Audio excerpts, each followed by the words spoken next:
Hello guys, welcome to my channel.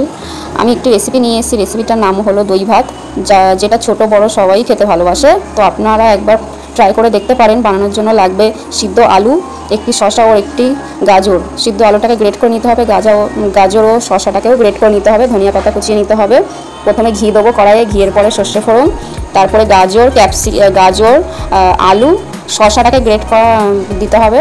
তারপরে দেবো দই, টক দই দিয়ে দেবো। তারপরে দেবো বানানো ভাতটাকে প্রথমে করে নিতে হবে নর্মালি।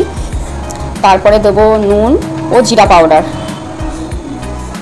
তারপরে লাস্টে দেবো ধনিয়া পাতা কুচি দিয়ে খুব সুন্দর করে যেন মাখো মাখো হয়, গাঢ় গাঢ় হবে।